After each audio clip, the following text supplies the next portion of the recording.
Thank you. I come to the floor today as the chairman of the Homeland Security Appropriations Subcommittee, and I rise to express my strong support for the End the Government Shutdown and Secure Our Borders Act. This legislation includes many important priorities, and they're important priorities that we need to address now. And in the past several days and weeks, there's been a lot of talk about who has more leverage, who's winning, what the political stakes are. You hear a lot of different answers to those questions, depending on who you ask, quite frankly. But I'll tell you one thing. Those are not the questions on the mind of our federal workers. Just this morning, at about 4 o'clock this morning, I had a conversation with several TSA agents in the airport, Yeager Airport, where I fly out of to come to Washington. And what I got in response from them in talking about the situation was a lot of head shaking and a lot of questions. But their questions have to do with how are they going to pay their bills and when is this going to end? And I understand their frustration. I'm frustrated. That's exactly why I've always said that a shutdown is no way to govern.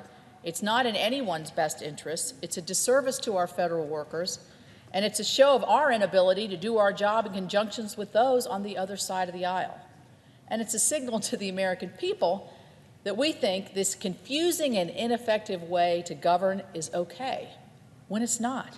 It's not okay. We're here in this body to work together, to get over the rifts that we may have, and to move forward to do the people's work. We got to fix this situation, and we got to fix it now. We have an opportunity today to do that, and I plan to do that by voting for the President's proposed compromise. This proposal does two things that we should all want. It reopens the government, and it helps to secure our southern borders.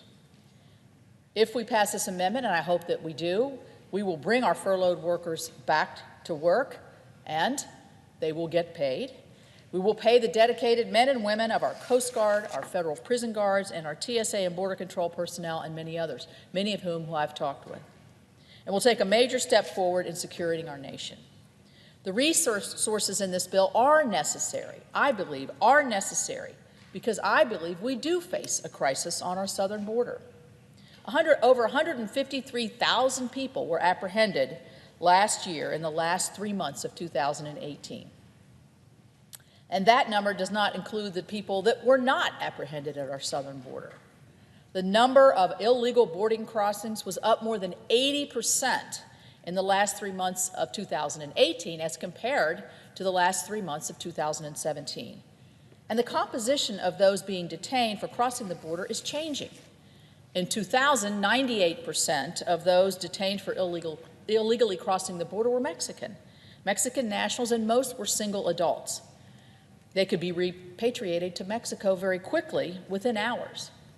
But in 2018, more than 56% of individuals detained were from places other than Mexico, a large portion from Honduras, Guatemala, and El Salvador.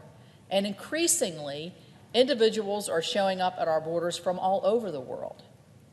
And 40% were either unaccompanied minors or arrived as part of a family unit. That's way up. That's way up. That means longer detention proceedings that have placed a burden on our immigration court system, and it means an increased need for facilities to safely and responsibly house these people for a longer period of time. I visited the detention centers in Texas. The facts make it very clear, I believe, that there is a crisis, and the amendment that we will vote on today offers a solution. We also know that physical barriers work. In the San Diego, Tucson, El Centro, and El Paso regions, where the construction of physical barriers, where there are constructed physical barriers, the illegal boarding crossings have gone down by more than 90%. I mean, that's undeniable. We right now have 654 miles of physical barrier in place today. I've heard folks say that we don't have any walls or we don't have any barriers. Yes, we do. Yes, we do. If we pass this amendment, we can build another 234 miles in areas like the Rio Grande Valley, where career Border Patrol personnel tell us that it's the most needed. There's been a lot of talk that the professionals should be in charge here in terms of telling us how and what the best methods of protecting our borders are. Well, they are in charge. As subcommittee chair, I've had several meetings with them for them to tell me what their border security plan is, and the CBP has that. This amendment would fund the bulk of the top 10 requests. They have a 33-point plan. This would get us through the top 10. The funding in this bill provides for a border wall system, which is much more than just a physical barrier. It provides lighting, sensors, cameras, and access roads to help our Border Patrol agents gain and maintain operational control of the border. These are the things that the Border Patrols ask for. A wall is not the only solution, but it is a critical part of the solution. The resources included in the amendment for the southern border are important to the security of our nation, and they are especially important to address our drug crisis. Methamphetamine, which I hear is on the rise. Methamphetamine seizures from the ports of entry are up 75%. The border wall system will reduce the flow of these illegal drugs between our ports of entry. We do know that much of the heroin, fentanyl, and methamphetamine that is hurting so many Americans cross our border at our ports of entry. So this amendment addresses that issue as well. It provides $805 million for technology, canines, and personnel to stop the flow of illegal drugs into our country. That's what West Virginians are interested in. This drug crisis is really impacting us. This would be an unprecedented investment in these types of detection capabilities, a complete game changer. The amendment would allow us to hire more people, which is another thing the CPB says that they need. 750 new border agents and 375 new custom officers to complement these investments. The combination of technology and personnel, both at our ports of entry and along the border, with the border wall system will enhance our security. It will choke off a major source of the heroin and fentanyl that has devastated my state, and I'm sure the President of the Senate state as well, and across our country. Resources are also included in the amendment to detain those who are apprehended for illegally crossing our border. I support the important work of the men and women of ICE, and I want them to be able to maintain custody of offenders rather than be forced to release those who have entered our country illegally due to a lack of space. In my view, that is not only more secure and more safe for us, it's actually more safe and secure for anybody who's involved in the immigration system. They and many more of the brave men and women of the Department of Homeland Security continue to perform these difficult tasks without getting paid during this shutdown. Chairman Shelby's amendment is not a short-term patch. We're kind of past the time where we need a short-term patch. We need to move forward. It is not a continuing resolution that runs our government on autopilot for a little while and denies the Senate the ability to make smart choices in exercising the power of the purse. Instead, it includes 7 full appropriations bills that received significant bipartisan support in the Appropriations Committee, one of which being my bill at the Subcommittee of Homeland Security that was passed in a bipartisan way. 4 of these bills passed the Senate floor with overwhelming support. And I am very proud that the bill that I put forward in committee, along with some additions, are a part of this package. $11.9 billion is provided for our Coast Guard. This was in my bill, including to begin construction of something I think is critical to our national security, which are polar security cutters. More than $4.8 billion is provided for the TSA to improve this transportation security. $19.8 billion is appropriated for FEMA to make sure that we have the necessary resources to respond to past and future natural disasters. There are important priorities within these bills and from other subcommittees as well. One couple I'd like to highlight, the agriculture title has $550 million for a rural broadband pilot project that I strongly support as part of my Capito Connect plan in the state of West Virginia.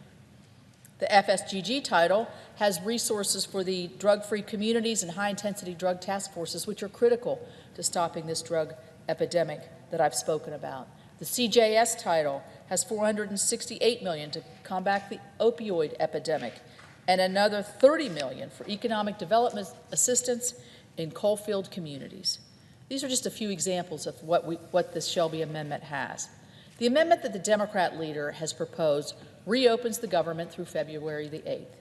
It provides no new resources to address the security and humanitarian crisis on our southern border. Let me repeat that. It provides no new resources to address the security and humanitarian crisis on our southern border. Passing the Schumer plan would put us in the same position on February 8th that exists today. We don't need to pause the shutdown for 15 days and ignore border security. Article 1 of the Constitution gives us, as the Congress, the power of the purse, and we should exercise it by making smart choices based on the situation that is in front of us today. Continuing resolutions only cut and paste the choices that we made last year. We should instead pass the 7 appropriations bills before us that fund the government for the rest of the year in a thoughtful way, a bipartisan way, while also providing necessary resources to protect our nation. President Trump has made a significant concession by asking that we include a provision giving 3 years of certainty to those covered by the DACA executive order, as well as those who have been on temporary protective status. That provision is included in this amendment.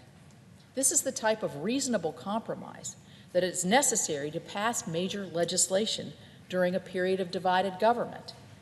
No one, not the president, not any senator, not any representative, gets everything they want in this bill or any bill, really. And the bill includes items that many of us individually might have left out if we wrote the bill ourselves, but that's the nature of compromise. The 7 appropriations bill that make up the Shelby Amendment are the products of significant bipartisan compromise on behalf of the nation. And I believe we should embrace the spirit of compromise to end this shutdown and secure our border. What can't be compromised is our nation's security.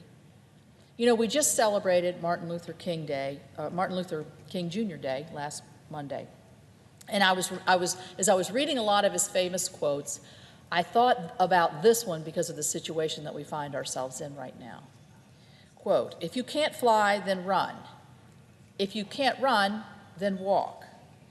If you can't walk, then crawl. But whatever you do, you have to keep moving forward. Let's start moving forward together." I hope that all of my colleagues will embrace this sentiment, and I hope that as I vote for the Shelby Amendment, we'll get enough to push it over the Senate floor and over to the House. I yield the floor. Thank you.